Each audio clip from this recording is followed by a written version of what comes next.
subscribe to the Donnie Houston podcast, man.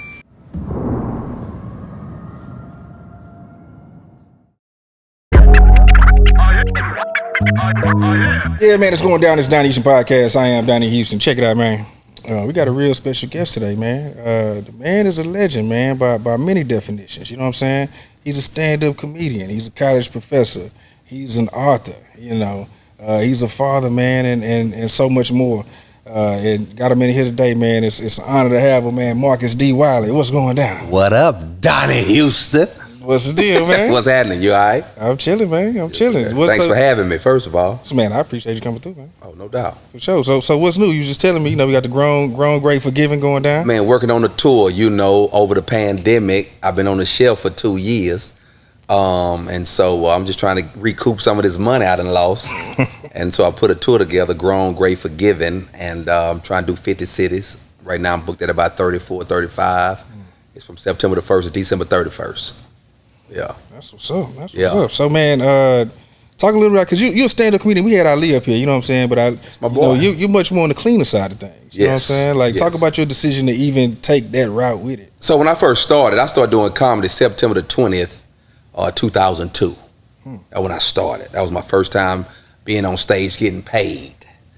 And I started at a coffee shop in Pearland, Texas. This was before Pearland was even built up like this. It was called Muddy Waters. And the lady, she wanted it clean and no vulgar.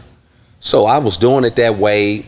And of course that gravitated, or that pulled churches. So it'd be like the singles ministry. They would sell out the whole coffee shop, or the marriage ministry would sell it out. And so that's how I kind of got pulled into the church game. And when I got over there, it ain't that I went that route. It was like they pulled me in and they pay well.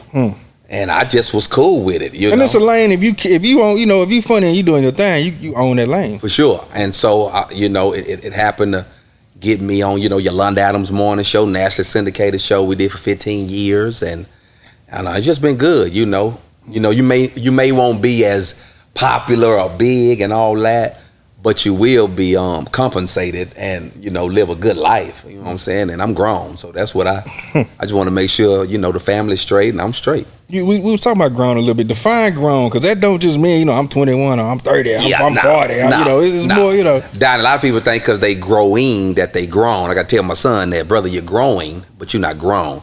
You know, I used to think, this is what my dad would say. My dad would say you grown when you are out on your own, alone, and don't need a loan.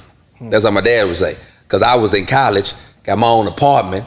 I still call him, hey man, can I borrow $500? He'll tell you ain't grown.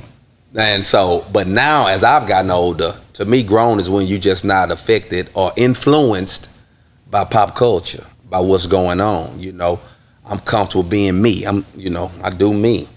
And my Uncle Terry, you know, I'm talking about him in my act. He is the epitome of grown. We talking about a cat who still got a Jerry curl. He doing his own thing. Watch this here, still nugget rings. You remember when they used to spray paint the bed of trucks back in the day? He still got that. And ain't bothered by it. Still wear the same obsession, same cologne. ain't thinking about no Issey Miyake, ain't no Tom Ford. He don't want none of that new stuff. He still got the same, he's still him. And you know, I used to joke at it, but now as I done got grown, I feel him. You know what I'm saying? I mean, I ain't tripping. You know, you can chase all the new fads and new stuff, but what worked for me, worked for me. Yeah. I feel that. Yeah. Man, talk about because I mean, I know you from the H, man. What side did you grow up on? So I was born in 4th Ward.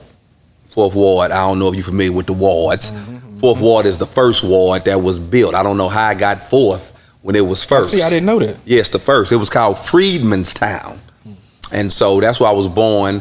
And then after 5th grade, my mom got married and we moved to Missouri City. That's when I moved to Mo City. So I spent middle school and high school in Mo City. I had a 2-year scholarship at this community college, Angelina. Well, before that though, we're gonna stay in Mo City. Let's stay in Mo City. You going to the Ridge?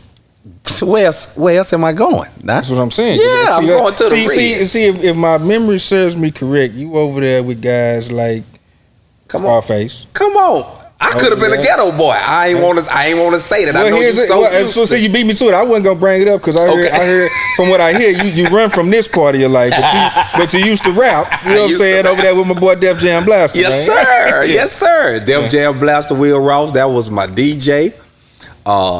Brad Scarface. He would come through. We would all be at Blaster's crib, and you could tell though back then, Brad was serious. He was a little bit older than me, but he was serious about it. I was just good at it. It's a difference when somebody take the craft and that's their thing. I was just creative enough to, make words rhyme. And so, even my cousin, Mr. 3-2's over there with y'all. Come on, 3-2. Come on. We was trainers together at Willow Ridge. Oh, shit. Yeah, Chris, come on. All that. I'm connected, man, but somebody stole my rap book. They stole my book. That's when I stopped rapping, man. They knew I was fly with it. I had them all in a spiral, man. They stole my book, 9th grade, and that's when I stopped. But yeah, definitely grew up. Hunters. We lived in every Hunters Glen except Hunters Glen 5. We moved around from Hunters Glen 4 to Hunters Glen 3 to Hunters Glen 1 and 2, Hunters Point. Yeah, lived in all of them, but some reason my dad, he did not want us moving out of most cities. So went to Missouri City Middle School, went to Willow Ridge High School. Damn, okay, so you talking about the scholarship. What were you doing to get the scholarship? What kind of scholarship? So I had a dual scholarship. I played basketball, but I was an athletic trainer. All my partners played football. Football is my favorite sport. Loved it, but that's a man's sport. That's a man's sport. And I wasn't growing at the rate that them boys was growing at that time, and so I knew my football days, they ended in the 7th grade, but I still wanted to be with my partners. And so, man, when I found out you could be a trainer, get a Letterman's jacket, because that was big in my day, getting your jacket. So I got that beginning of my sophomore year, and I got scholarships as an athletic trainer. I got scholarships to UT, A&M, Southwest Texas, which is called Texas State now, North Texas, Stephen F. Austin, to be an athletic trainer. No, I never even knew that was even a thing. Like you could get a scholarship. Yeah, I did that. And then I also had basketball scholarships to a couple of JUCOs. Nothing major. I was a little bitty cat, and so I ended up going to Angelina Community College in Lufkin, Texas. It's about 2 hours out of Houston in Lufkin, and I did that for 2 years, and then I wanted to go black, so I was gonna go to Southern. Actually, I was going to Southern because I had a girl in Southern, and I wanted to go keep an eye on my lady. But my parents said if I come to TSU, they'll help me get a car, and I knew with a car I can get another lady. Because when you got to be able to move around. When you got a car, you can get another girl. And so I came to TSU, man. It was one of the best decisions ever. And so I got my bachelor's and my master's from TSU. I graduated from TSU. What'd you major in? I majored in it was called telecommunications back in the day, but it's radio, TV, film today. Yeah, and then I got my master's just communications.